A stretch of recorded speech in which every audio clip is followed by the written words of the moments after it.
Hello, everyone. Welcome back to the GSMC Basketball Podcast, brought to you by the GSMC Sports Network. As always, I'm your host, Meryl Fatemi.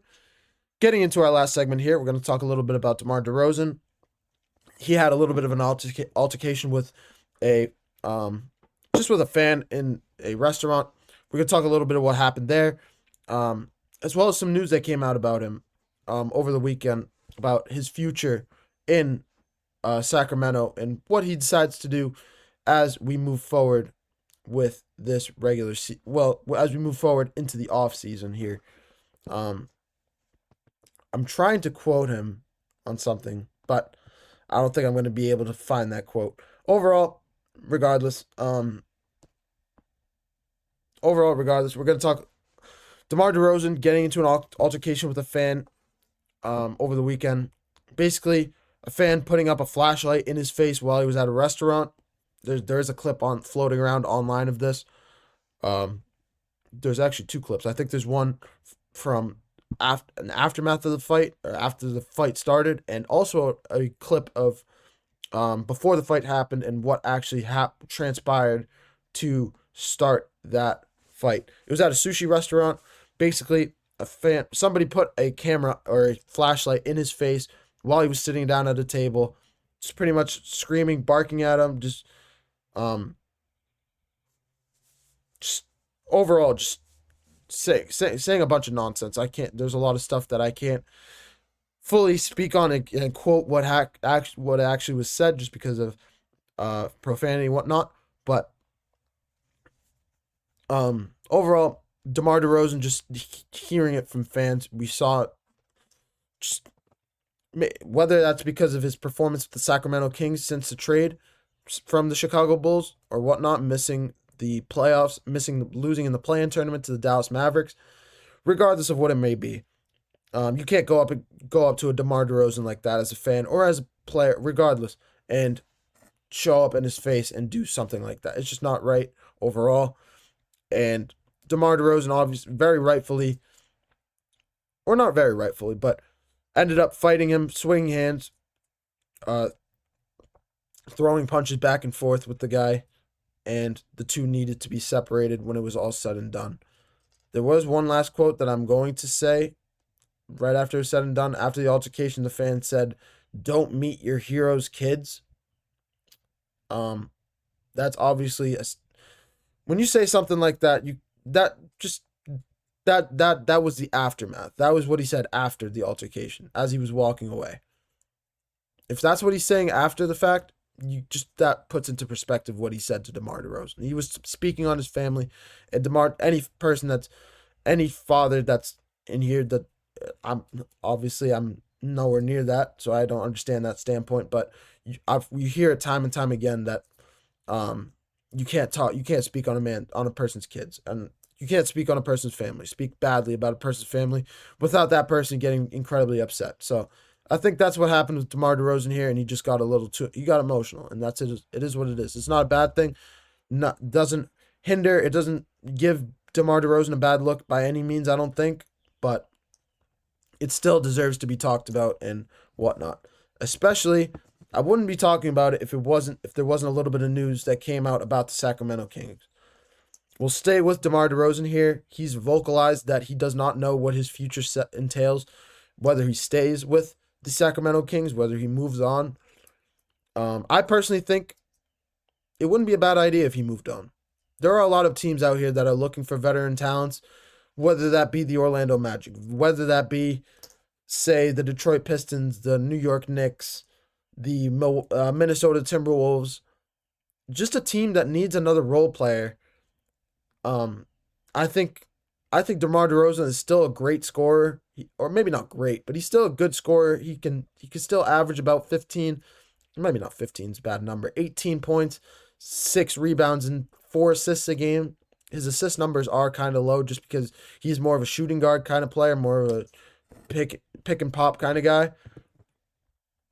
But yeah, DeMar DeRozan is still a great player. So we'll see how that ends up transpiring, how that ends up. I just gave out a list of teams that I think he would do better I think would be better for him in his career if he started ring chasing a little bit, start being more of an asset for a team like the Minnesota Timberwolves, like the New York Knicks. I think honestly, since saying it, I think the Timberwolves are a great fit for him. Just to pair up with Anthony Edwards, give him a little bit of a shooter to shoot, to give him a guy that he can kick out to, a reliable shooter that he can rely on, um, to shoot the basketball. That's what you need to relax some of the pressure on Anthony Edwards. But that's one side of the equation. That's one piece of news that came out. Another piece of news: Domantas Sabonis. We've heard rumblings about it all season long. It really looks like he's not going to be in Sacramento next season.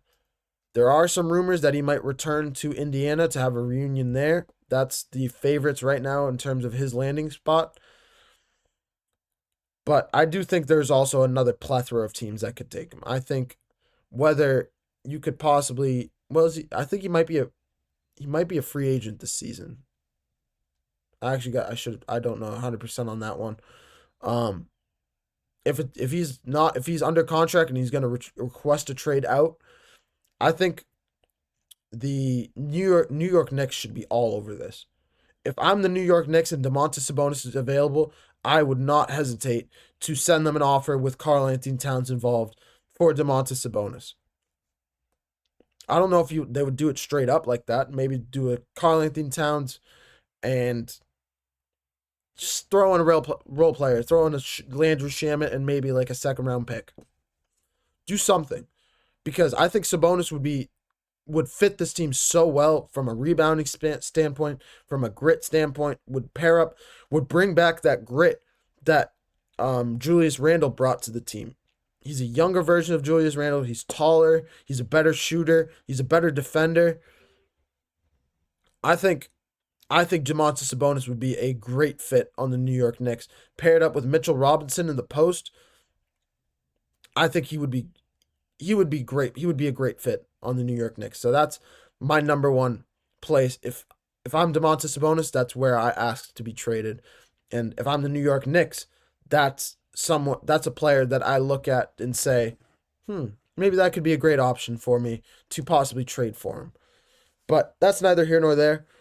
Overall, it looks like since De'Aaron Fox has been traded to the San Antonio Spurs, where he is now, since it looks like all the wheels are falling off the ship here. That's the best way to say it. Like, De'Aaron Fox now gone. Zach LaVine is sitting there by himself. I don't think he's just a guy looking to play, looking to play for a championship. So he's probably going to be the next out the door. We haven't heard any news from him. But Domantas Sabonis, obviously a player in 2023 that played for that Kings team that ultimately went down to Game 7 against the Golden State Warriors. We saw that transpire with that Sacramento Kings team. That was a great That was one of my that's one of my fondest memories of a Sacramento Kings team, because I really liked that Sacramento Kings team. It was a great team overall to watch. It was an entertaining team. But yeah, overall, I just think Sabonis definitely wants out. He's been there for too long. He doesn't want to be part of a new rebuild. And he's in the thick of his prime right now. So he's going to request out. DeMar DeRozan, I don't know exactly if he's going to stay for the money or if he's going to leave. I could see either.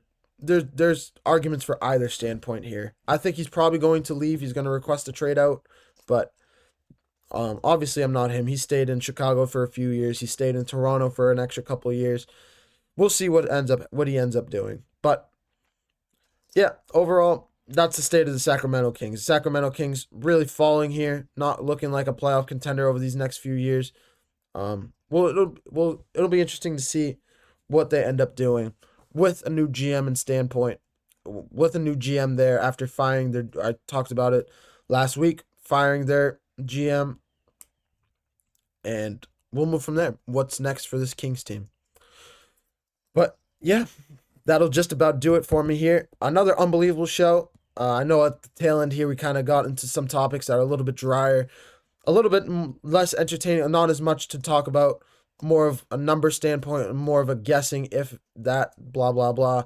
Had to go into the archives to talk about the DeMar DeRozan altercation for the final segment, just because there isn't a whole lot to talk about right now in the NBA. There isn't a lot to talk about, but at the same time, there is a whole lot to talk about with how entertaining these NBA playoffs have been so far. We got 2 more games tonight. We got Knicks Pistons in what is a massive game 3, and then we got Grizzlies and Thunder late at night to finish off the night. Overall, it should be a great slate of games, but that'll do it for me for the show. Thank you guys for tuning into the GSMC Basketball Podcast presented by the GSMC Sports Network. Your support means a lot to us, so please remember to subscribe to the show and leave a review. Whether positive or negative, we completely appreciate it. You guys are a big part of what we do here at the GSMC Sports Network. Whether positive, let us know what we're doing well. Let us know what we can improve on. Overall, just let us know what we can do better, and that review really makes a difference so we can continue to improve and give you guys a better product on these daily shows. We also invite you to follow us on Facebook, Twitter, TikTok, and Instagram for more content and updates. Thank you once again for another unbelievable show. 3 games finishing up last night, 2 more games tonight. We'll recap those in tomorrow's show. This is Marif, the host of the GSMC Basketball Podcast, signing off. I hope you guys have a wonderful rest of your days. Thank you so much, and bye-bye.